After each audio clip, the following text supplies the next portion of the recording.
Hello, everybody, and welcome back to the channel. In this clip, Dr. Peter Kraft is providing a succinct and clear argument for the Christian faith and for objective truth. This was absolutely perfect, mind-boggling. You need to hear this. I truly do believe that God sent you this clip so that your faith can be refined and strengthened. Check this out.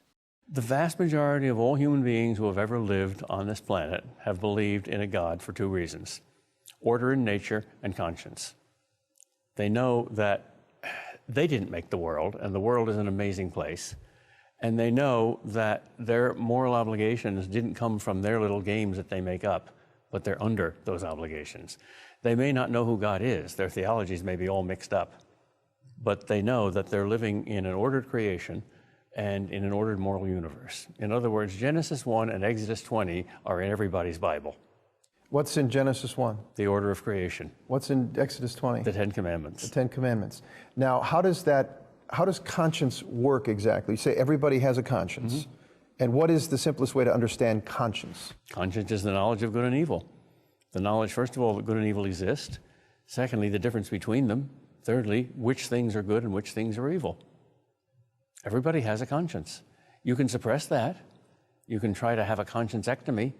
Yeah. But you can't succeed. Yeah. There are certain things that you can't not know. Yeah.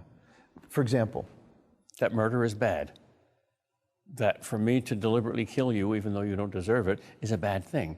That's a violation of the golden rule. That's not just culturally formed into people.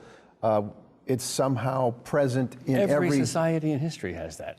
In fact, it goes farther than that. Every society in history says you should go beyond just justice and equality and the golden rule. You should love people. You should be merciful.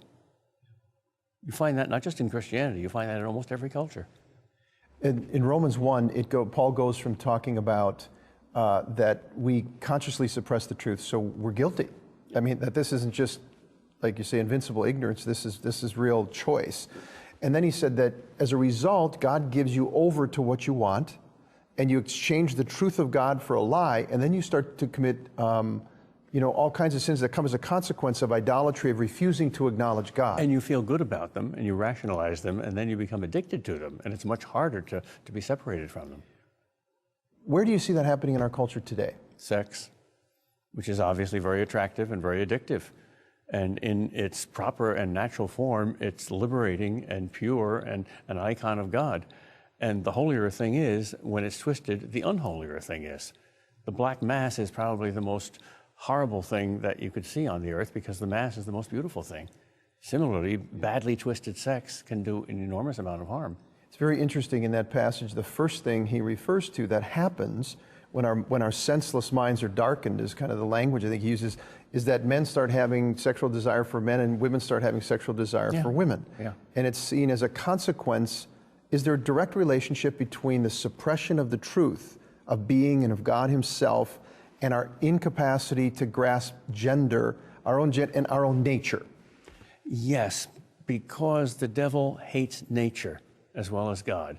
So he wants to twist our human nature, and he wants to get us addicted to unnatural things, not just natural things. So if we can have unnatural sex, that's addiction to darkness. You remember the scene in the movie The Shining where Jack Nicholson goes upstairs in this abandoned hotel in the middle of winter and sees demons. And they're all horribly unnatural. Face of a man, body of a dog, or vice versa. The devil just hates nature. Hates natural pleasure, natural sex, natural bodies, natural anything. The devil's real? If he isn't, Jesus is a fool, because he not only said a lot about him, he met him and conquered him. Yes, and the devil is present in the world. I think 1 John says the whole world is in the power of the devil. Isn't that one of these hyperbolic, statements that are in the Bible? Well, that's like saying all of human nature is permeated with sin. It doesn't mean we're as bad as we possibly can be, but it means there's no limits. It's spread through everything. There's no Garden of Eden anymore. There's no protected enclave that's innocent. So when the Bible talks about the world, what exactly does it mean by the world? Does it mean the planet God created? No. Not the planet. There's two words. One is Gaia, which is the planet Earth, and that's good. But the word ion, which means era or world order, that's the bad kind of world, the fallen world order. Yeah. C.S. Lewis mentions in Mere Christianity that the idea that, talks about how civilizations start out, well, with good intention, good things happen, but they always clonk out. Isn't that amazing? Yeah. Look at the history of revolutions. They always start with idealism. Power to the people, liberty, fraternity, equality. There was even some idealism in some of the Nazis, but it always turns bad. Yeah. There's something that in human nature itself that makes us attracted to the bad.